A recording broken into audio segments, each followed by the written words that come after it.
this is Renee Olivia, and in this video, interestingly enough, we're gonna go over like some DIY teeth whitening concoction that I kind of came up with because I'm pregnant and I don't want to use like any of the things that are on the market right now because I don't know, I'm just paranoid, and call me crazy, and that's totally fine, you can. But so I kind of did some research and I found out that 3 things really popped up that were a natural thing that you can find in your kitchen to whiten your teeth. So I thought, why don't I put them all together? So the first thing I read about was strawberries. Strawberries are supposed to be really good and whiten your teeth. Also apple cider vinegar and baking soda, like brushing your teeth with straight baking soda. So I thought I would just try to put them all together. Maybe it would be a quicker process. And my teeth aren't horrible, but I feel like they just need a little brightening.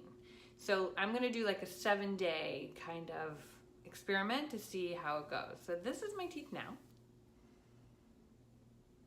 And then we'll see how it is on day 7.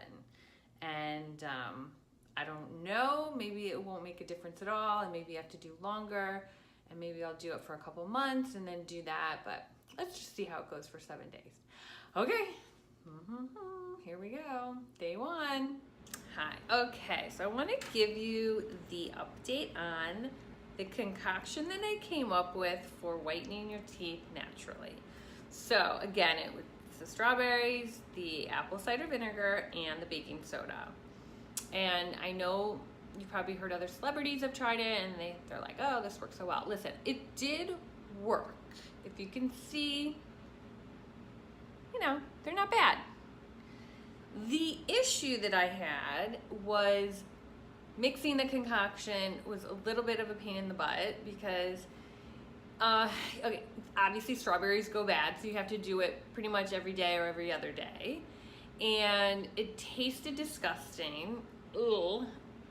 And it was, you know, you have to brush, and then the paste got into my toothbrush, and you have to make sure you clean that out really, really well because you don't want mold or anything in your toothbrush. So yes, it's definitely a process, and it is time consuming. And with me having a toddler and another one on the way, I don't see myself doing this on a regular basis. Now, would I do this once a quarter? Yes, I would. I think it's worth it enough to do that, and it's natural and it does work. I feel like because, you know, I drink coffee and other things that kind of are staining the teeth to make them a little bit yellow, I needed a little refresher, and it does work. So that's an option. And then, you know, obviously you have your other options as far as things you can buy that are not that expensive in the drugstore. You know, the Crest white strips are really great. So that's another easy option that you don't have to make the concoction. But if you want to try the natural way and not the chemical way, I would suggest doing the concoction. It definitely works. Yeah, so that is my conclusion. Again, it works, and if you have the time, I recommend it highly. If you don't have the time, maybe using the Crest white strips or another product that's not that expensive might be a little bit simpler for you. So that is my video on teeth whitening. I hope you enjoyed it. I hope it helped and gave you a little bit of an idea of other options you can do. Anyway, I hope you liked it. If you did, please subscribe, like it, and comment. I would love, love, love to hear from you. It would make my day. Thanks, and I'll talk to you later. Bye.